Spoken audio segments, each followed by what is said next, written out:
Okay, I'm going to go ahead and get started. And I want to thank you again for taking the time to meet with us this morning. Since the Hawks are a major leaseholder on the Expo property, many of our committee members have requested we talk with you as well as other key informants. So we wish we could, meet all together, but the circumstances here. We're all meeting virtually these days. So we are recording these meetings for the benefit of all the committee members, and they are posted on our website, on the Ada County website as well. And really, I do want to make it clear that we just want to talk about the stadium. What we're looking for, or what are your needs in that regard? What works at the stadium? What doesn't work? Things that just general information about the stadium in particular. We are not here really to hear about your development proposal. I know that one exists. I read about it back in March. But that's not our purpose. So if you could bear with us in that regard, I'd really appreciate it. So back to my question, what works and what doesn't work at the stadium? Well, yeah, go ahead, Tommy. Yeah, this is Tommy. I'll just do a little brief intro. I'm glad that's what we're talking about today, because that's the real issue. And I think, thanks to you and the committee for the good work you're doing and the volunteer work, because this is a site that we all know and love, and with tremendous potential. But what we come before you with today is really some urgency, and Jeff's going to go into that a little bit more. But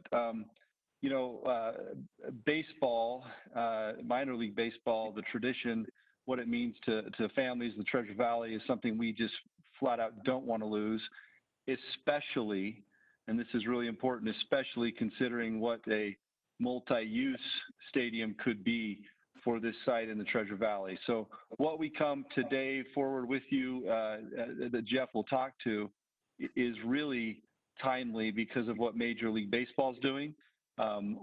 We need help, and I think that's why, with BVA, so our development firm, and with the Hawks, we're at the vision stage of just saying, how do we save baseball? I think it's interesting that you started the way you did. I really appreciate your insight. In our world right now with COVID and the changes that have come with that, there are a lot of tenants struggling. And it would not be unusual every day of my life to have one of our tenants in one of our buildings come to us and say, hey, we need help. We need a solution. We need vision. We need leadership. But how do we get through this?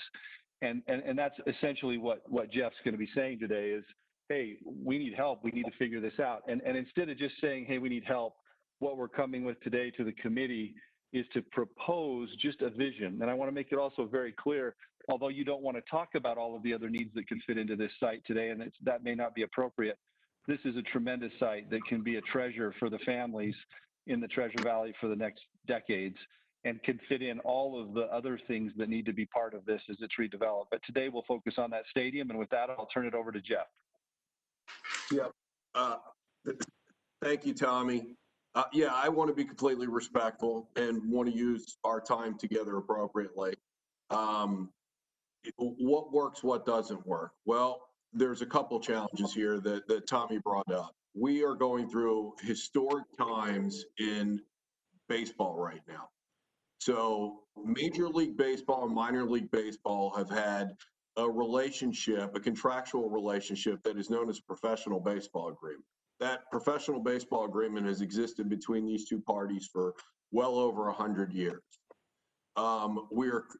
They generally run anywhere from 7 to 10 years. Sometimes they've been even longer, but the current one expires at the end of the month. And Major League Baseball, for the first time since the last PBA, has a new Major League Baseball commissioner. They have a different vision of how they see the minor league baseball system going forward. And it has been a challenging negotiation. I'm not on the negotiating committee, but I want to give some context here. As part of this, they want to restructure the entire minor leagues. They want to eliminate 40 teams, which means 40 cities, 40 communities will lose baseball. As part of this, they are eliminating short season baseball, which is what the Boise Hawks have been since day one. Now, the good news is that they want to take the league that the Boise Hawks play in, and they want that league to move to full season. So it would allow us to start playing April to September versus mid-June to September, and provide us anywhere from 65 to 70 games. Well, on the converse side of it, another short season league, the other short season league in the state of Idaho is in Idaho Falls. And that community is at great risk to lose its baseball team. Although I would love to say that Boise, the Hawks, our community doesn't share the same fate, we haven't been told specifically that we're eliminated, but we have been told that if we do not solve a long-term solution to the stadium issues that we have, that we are under no set of circumstances will be protected. Right now, they've identified two clubs in our league, one being the Salem Kaiser Oregon franchise, and the other one being in Tri-Cities, Washington. However, we were told that we were easily replaceable for one of those clubs should we not be able to resolve this. Part of the issue is the facility standards. Boise has what one would easily say the the the poorest facility in the entire league and amongst the poorest of our entire classification. It was built 36 years ago. It was maybe efficient at the time it was built, but it wasn't designed to be a 50, 60, 70-year solution for baseball in the marketplace. Facility standards have evolved to a place now, and that's part of what we wanted to show you in the presentation, where they're really designed around the community. And they bring a lot more assets than just baseball. And Memorial Stadium, its footprint itself, doesn't allow us to meet a new PBA. It doesn't allow us to meet the facility standards. And we have to address that. Do we think we're at risk, like we're going to lose baseball? No, we've been fighting hard to not do that. And somehow, some way, there will be baseball at Memorial Stadium next year, because even under the best circumstances, we couldn't build a new stadium tomorrow. What's the current capacity at the stadium? Well, that's a great question. I mean, it holds about 4,000, but we have a third of our seating capacity that faces the setting sun. That is the least desirable seating, which actually brings our our real usable, sellable capacity on a daily basis is maybe 2,500. Now, fortunately, we sell a lot of tickets in the sun, but we lose a lot of customers, and we have for 30 years, because people sometimes walk up to our window, find out that's all we have left, and we sell out a lot, but they find out that's all we have left, and they turn back in their cars and they go home. And there isn't really a way to solve that. I wish there were, but there isn't an easy solution to solving that. The team has been successful. We've taken when we bought this club, just to give you some context, attendance was lagging. They were losing mid six figures a year. And we've completely turned that on its ear. And we've had some of the largest attendance increases for a mature franchise playing in an existing facility in all of baseball. So we've reclamated the team.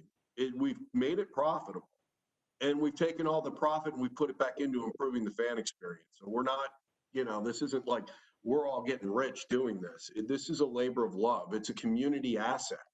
And sometimes that's lost on it. We're the caretakers for the national pastime in the Treasure Valley. And we're just looking to preserve it for the next generation. We've had a couple generations that have gotten to go, that we've had children that have grown up and have taken their own children. And we now have grandparents that grew up around it and are taking their grandchildren to the games. And we just want to see that perpetuate for generations to come and solve this long term.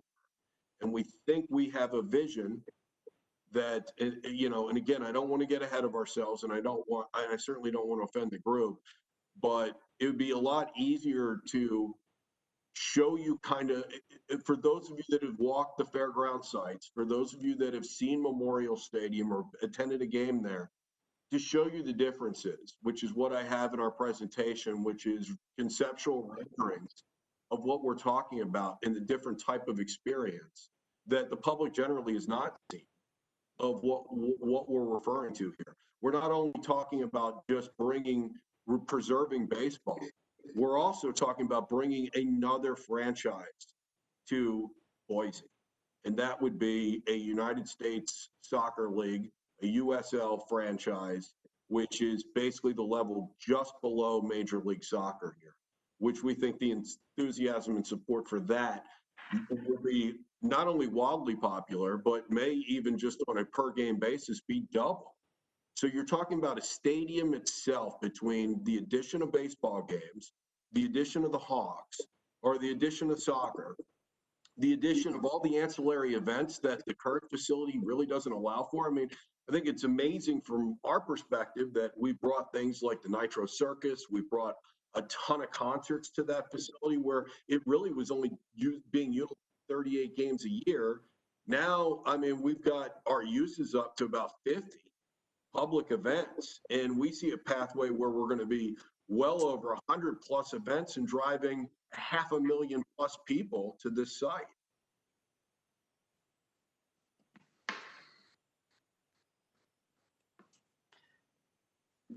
Jeff, this is Ed. A quick question for you, sir. What are your thoughts on the current location of the stadium? Would you like to see that remain there or a different area on the Expo complex? I think it would be ideal to put it in a different area. Part of it is it's landlocked. I mean, and this is a challenge that we've gone through before with it. I mean, the county's been helpful. I mean, we moved the gates out because we needed to make our concourse wider because people were tripping over each other. It was very inefficient to serve food and beverage and to get patrons in and out, but we've had to usurp some of the parking lot to be able to do that.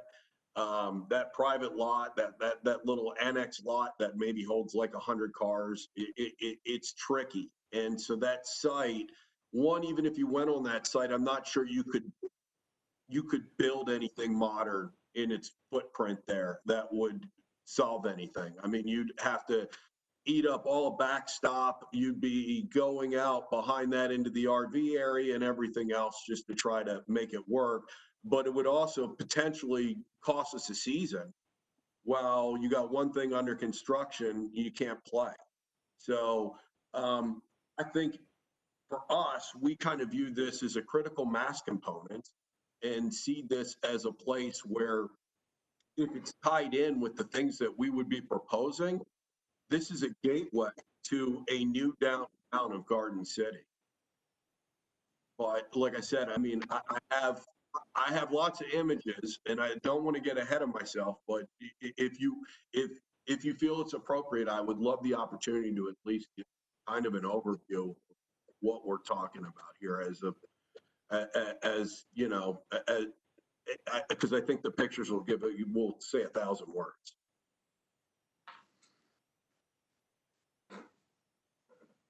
My co-chair, Ed, well, let me ask you, Jeff, how long is your presentation? I can make it as quick as you want me to. If we could just concentrate on the stadium and the sports complex, if that's the kind of thing you're looking at, that we would really appreciate it. Again, we're not here to hear a development proposal, but we want to get your ideas. You are a major leaseholder on the property. So Ed, do you have any comments or? Just to follow up, we just really appreciate everyone here, and the committee's very curious about the stadium, has had a lot of questions about the stadium. And so under the kind of the guidelines that Andrea articulated, Jeff, if you could enlighten us as to the Hawks vision, that would be great. Well, and in full transparency, because no, I'm not here to pitch you on a real estate development plan. I'm not. We understand that there's a whole separate world that this has to go through. But before I show anything, just to give context, because I don't want to offend anybody on this committee. That's not my purpose here, so please understand. So when we're talking about adding a professional soccer team, that's a massive undertaking, millions of dollars privately that we're buying a franchise and bringing here. But not only will it need a place to play, but it needs a place to train. So when you ask yourself that question, well, where will it train? Well, I can't really probably go down to Simplot and train because they have usage. They have usage issues because they're all grass fields and you can't, they only want 100 hours worth of programming on it. And a professional soccer team needs a place to train. So we have to solve our own dilemmas when we're defining how to do a stadium. We have to define and figure out how we can fund this and make these things work that don't become anybody's burden and they're privately financed. So part of when we talk about a stadium and we're looking at doing these things, there are parts and parcels that kind of dovetail with each other. And one of those things is an amateur sports park that is part of this project that we're looking at putting in like a phase 1, 6 rectangle fields and allowing Garden City and the Treasure Valley to become a destination for youth sports tourism. And the funding mechanism for that is the teams that travel here. They're paying registration fees, they're staying in hotels, they're eating in restaurants, they're spending money in shops, and they're a multiplier that brings in here. It also improves the greenbelt and access, and it brings everything right to the river's edge because you have property there that's in a floodplain, and you can't build on a floodplain no matter who you bring in. There's only certain things that can be built on that. So putting in parks and synthetic fields and those kinds of things are good uses. They solve a problem on our end that we know we have to fund. That is not something that we're seeking you all to fund. But when I show you some of these images without any context, it may be hard. I feel like I'd be doing a disservice and an injustice by not giving some context to what we're talking about here, without going into high-rise buildings or apartment complexes or restaurants and shops. Just wanted to give you some context, if that was okay. And I apologize if I said more than I should have. No, we really appreciate what you're saying. We want to see it. We're just under a little bit of a focus of where we understood we're going to just talk about the stadium, but I understand what you're talking about and how these other areas dovetail into your vision. I am just not confident that we have the permission of this group to hear the particulars of a private development opportunity.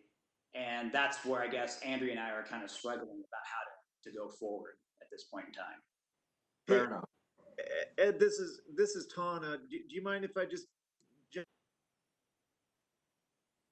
Are you cut out there, Dr. I think. Go, Tom.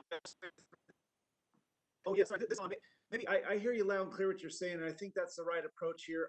I think the best way to thread this needle is because this is being recorded, so for lack of a better term, we could go on record and say we're not talking about the private development piece at all.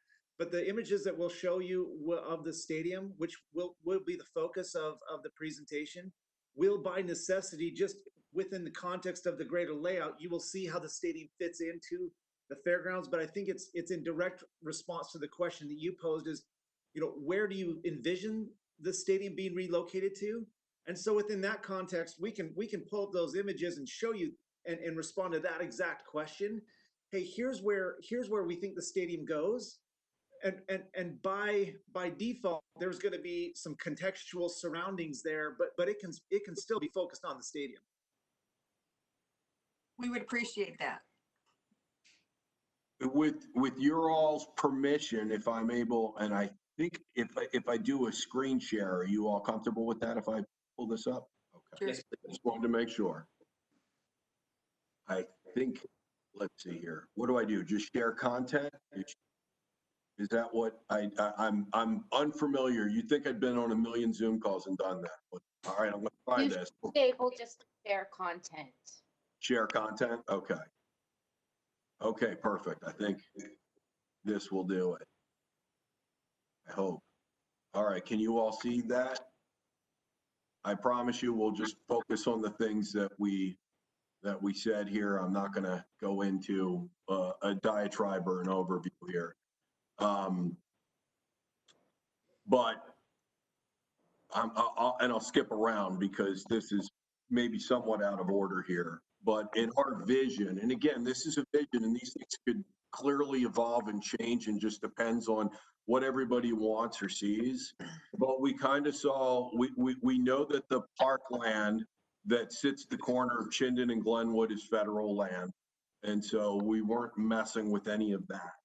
But we felt with the ingress and egress that exists currently, that it would probably be a great place, in our initial opinion, to put the stadium closer to the Chinden entry point and put it on access to a lot of the other development that we're not discussing, but looking to integrate this with everything else that pre-exists, including the fairgrounds. If I go back, you can see that, all of this development, the stadium itself, we're containing it in one area of all of this, but tying in the river to the stadium, to the amateur sports park that would exist. This isn't our first time that we've ever done anything like this. What you're just seeing here is an example of work that my partner did. He was the owner of the Fort Wayne Tin Caps. They did this ballpark in downtown Fort Wayne. This is a project that I'm near and dear with. This is my other ball club in Augusta. This is our stadium project that we did in North Augusta, South Carolina. It was award-winning. It was USA Today's top new ballpark in 2018. But these right here are images that give you some context compared to Memorial Stadium of the type of venue that we're talking about doing. This would show the same venue is convertible from a baseball format to a soccer format, showing you the front door to something like this, showing you just size and scope, how radically different what we're currently in and what we're proposing being in.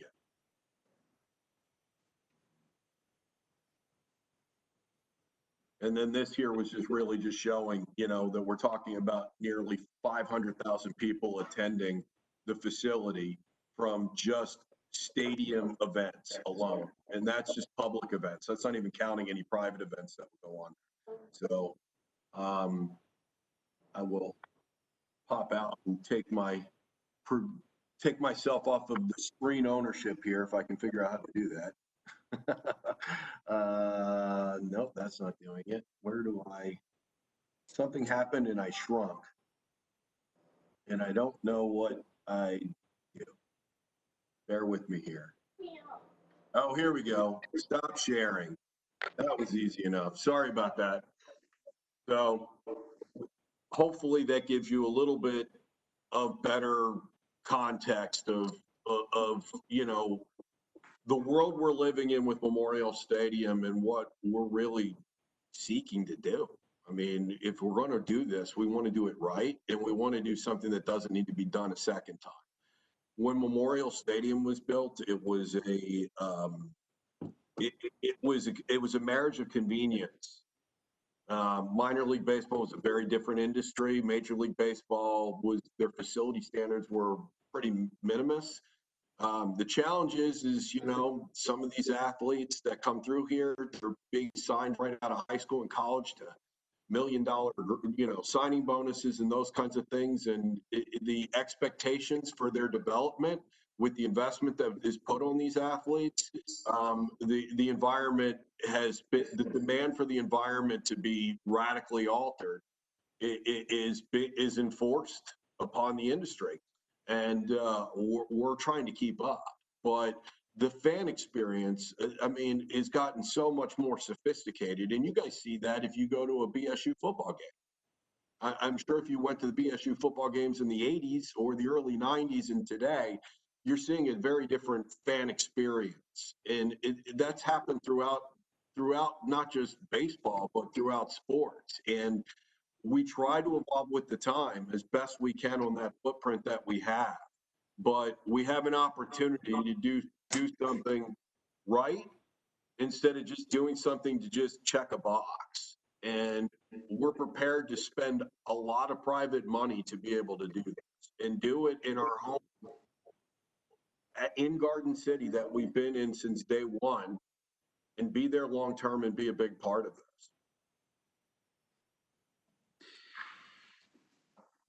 Jeff, what about right now? My understanding is the relationship between the Hawks and the stadium and the county. Would you prefer? How would you see that dynamic going forward, as far as the ownership of the stadium grounds, etc.?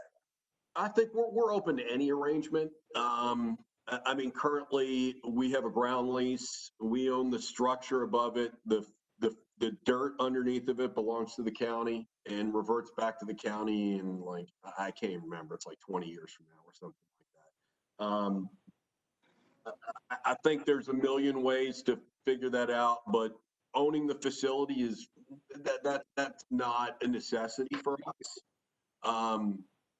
Financing, it's a necessity for us. Where it ultimately, whose balance sheet it sits on is less of a concern for us. And I think that all really just depends on how this is being done and what makes the most sense. I mean, most of these things are civically owned. So we're prepared to do whatever seems to work for anybody.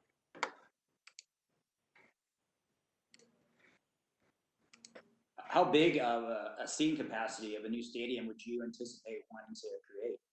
Edward, thank you. That's a great question. And I had a key point and I had forgotten it until you just asked that question. So the question is, what would we do for our seating capacity? There were 2 studies done on a new Boise stadium. One was CSL, and I'm drawing a blank on the other one, but I can get that. When they did their feasibility studies, they said that they estimated our attendance for games at over 53 to 5,400 people per game, which is radically more than Memorial Stadium currently holds, or even could hold. For us, we were probably looking at a capacity around 5,000 with like a wraparound concourse. So you'd be able to walk around the stadium 360 degrees, creating a lot of standing room areas and social spaces for people. To us, I'd rather have a packed house every night than a big empty stadium. So it's less important on the physical amount of fixed seating that's in the park, but I think we would be looking at around 5,000 for baseball. But the soccer side, our goal would be, about 5 to 7,500 for a game.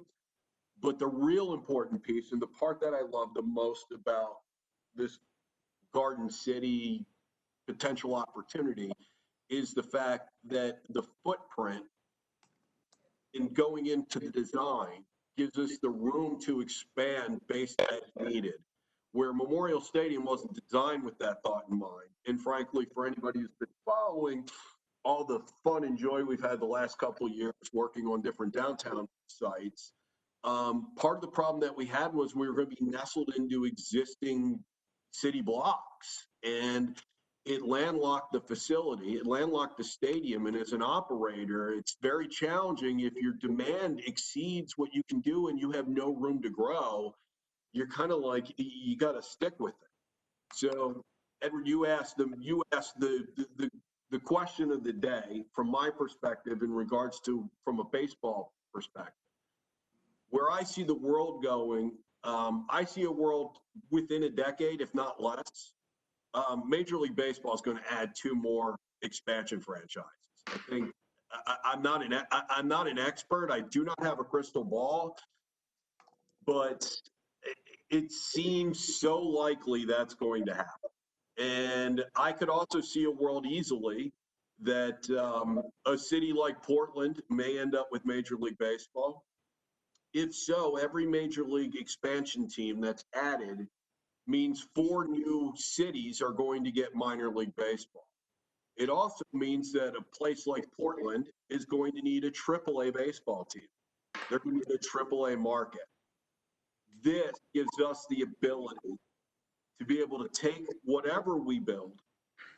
When we go into something like into a design phase, it would be designed specifically so that any inherent improvements that we would need to make to bring it to a AAA spec could be done easily, so that we could take this market up to AAA baseball. I think right now it would be the 4th smallest metro in the Pacific Coast League, which would be the AAA league it would be marked for.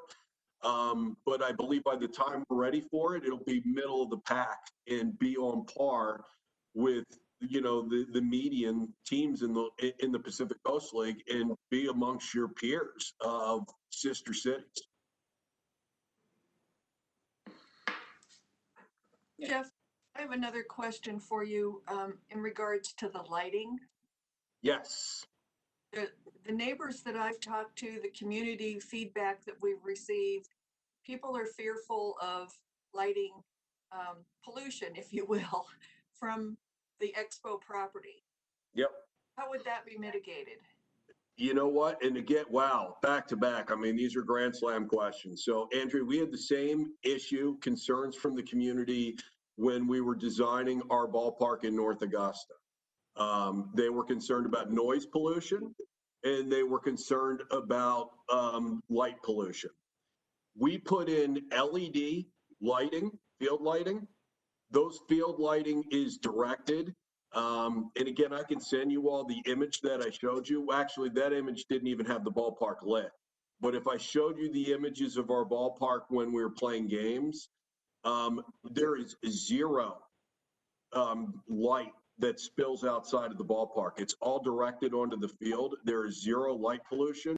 At our ballpark in North Augusta, we have to uplight the LED lighting just to be able to provide those people that ambient lighting that they're so used to getting from having the halogen lighting systems that have existed in the past. But the world is now at a place where the green lighting systems like LED they're not just the future, they're the present. I mean, it's almost silly. They cost the same amount of money now to put in an LED field lighting system. Sometimes they're even less.